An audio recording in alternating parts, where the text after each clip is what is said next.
This is a 2000s classic. Let's do it. Joyride is about this guy named Lewis. Lewis buys a car so he can go on a road trip from California to Colorado.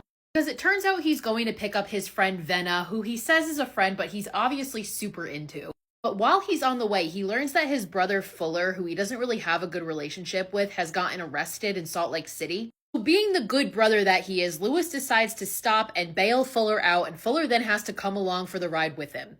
Now, they end up getting a CB radio put in Lewis's car, and the two of them are just having fun listening to the truckers chatter. One day they hear this trucker who goes by the name Rusty Nail, and the boys decide to play a prank on him. Lewis disguises his voice to sound like a woman, which he does a terrible job of, by the way. They tell Rusty Nail that she is a woman called Candy Cane, and they want to meet up at this motel. They give him the location of the motel that the two of them are actually staying at that night. But on the way into the motel, Fuller gets into this verbal altercation with this guy who is just a total dick. And they see that that guy is staying in room 17. So that's where they tell Rusty Nail to go meet Candy Cane, room 17. So the boys watch as this trucker pulls up and goes into room 17, and they hear kind of a scuffle. They think it's hilarious until the next morning they're approached by the police, who start asking them questions. Because it turns out the guy who was staying in room 17 is now in a coma because he was found on the side of a highway with his jaw ripped off. And there were reports that Fuller had gotten in an altercation with them the night prior. They admit to the fact that they pulled this prank, they didn't know it was going to get this far, and the sheriff is pissed, but he lets them go. So the boys feel like assholes about it, but they continue on their road trip when all of a sudden a truck starts chasing them. It turns out this is just a good Samaritan who is trying to return Lewis's credit card that he left at a gas station. Because suddenly a truck plows through that truck. This time it ends up being Rusty Nail, who does crush Lewis's car into a tree. Boys manage to escape and not get hurt, and they profusely start apologizing to this man. And this dude is just like, I'm just getting you back for the joke that you played on me. Sir. So the boys think that that's the end of it, and they end up getting to Colorado to pick up Venna.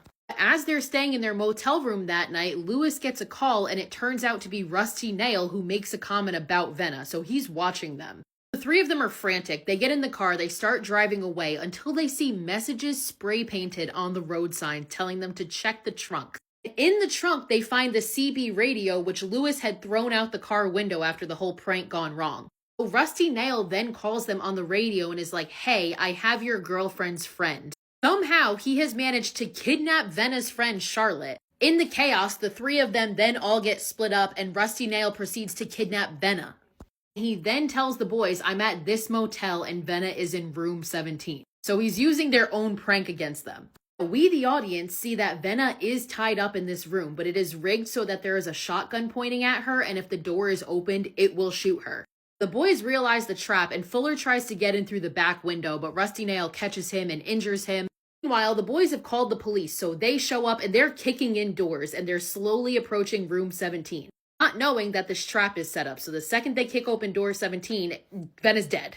Meanwhile, Lewis finds Fuller attached to this fence because Rusty Nail has strung him up, and he has rigged his truck in the distance so that he takes the brake off and it starts coming downhill towards Fuller and towards the motel. Lewis manages to save Fuller and knock him out of the way in the nick of time. And then Lewis is able to get into the hotel through the back window and tackle Venna, so by the time the cops open the door, the gun shoots nothing. The boys tell the police everything that happened, and they go to look at the truck, and inside they find a dead body, but they also find a very alive Charlotte. Everybody just assumes that the dead body is Rusty Nail.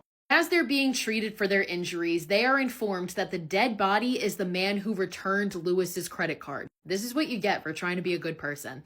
The final shot we get is us hearing Rusty Nail's voice from the CB radio inside the ambulance, so he's alive and well, and the movie ends.